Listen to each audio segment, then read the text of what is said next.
All right, we're going to go over a pattern that has become my favorite way to get people to their first pull-up, okay? Because it translates more directly to the skill than a pull-down does, and it offers even a little more customization of help than like a machine that's offering kind of select assistance. So let's get into it, okay? It's called the Heel Assist Pull-Up, and we're gonna need a barbell, either in a Smith machine, like I am here, which makes it easy to adjust the height really quickly, or in a squat rack and have the bar about upper chest height. Okay. Right now I have a bench out in front of me.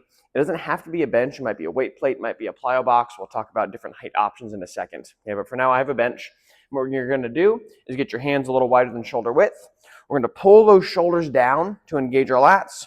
We're going to put one heel up on the bench and then the other. And I'm still engaged. My shoulders stay down. I didn't immediately fall to here. If I do, it's too hard for me right now. And we'll talk about how to regress that. Okay, but my lats are engaged. I control down into a full hang, keeping my torso as vertical as possible, and then I contract my lats, pull my shoulders down, and drive all the way back up. Okay, so one more time, control down, full hang, contract my lats, drive all the way back up. Two big common errors are not getting to a full hang at the bottom, or kind of pulling more towards your chest, which is more like a row. Not a bad pattern, just not what we're doing right now. We want that more vertical torso and drive back up.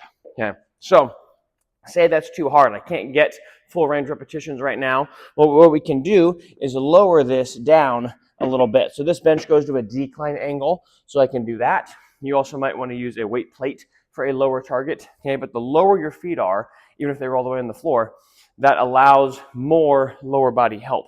So I'm conceptually going to do the same thing. I leave my hips underneath my shoulders as much as I can and stay vertical. I sink down, I contract my lats, and I pull back up. And that's going to be a little bit easier. Okay? Say that's too easy, then we can make it harder by going up to a more inclined bench angle, or if you're using a plyo box, get a taller box. Okay? I'm going to be in that same setup, same position, heels up here. You can see my knees now have a little more bend in them to have my hips still stay underneath my shoulders. I control down, and I do a full drive with my lats to drive back up. And then lastly, I'm getting tired, but we'll do my best here. We can make it even a little bit tougher with that last version by putting a weight in your lap.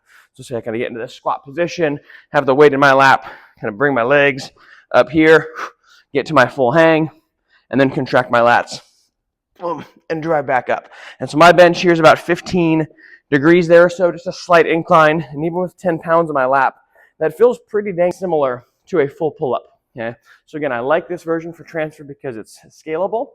You can add load to it as you go, and that skill of moving yourself around a bar is just going to translate a little bit better. So my typical protocol here is doing 3 to 5 reps, finding the level that'll put you in that rep range. If you get to 5, move to the next level. You'll probably still be able to get 3 and stay there until you can get 5 again. And once you're doing 5 reps with that slightly inclined bench, maybe a little weight in your lap, check your pull-up. You might be surprised, right? There still might be a little bit of, time it takes to just practice the specific skill of controlling your body in free space, but you'll have much greater success doing this than a pull down, for example. So something that's just become a personal favorite of mine to help people kind of get over that hump. Okay.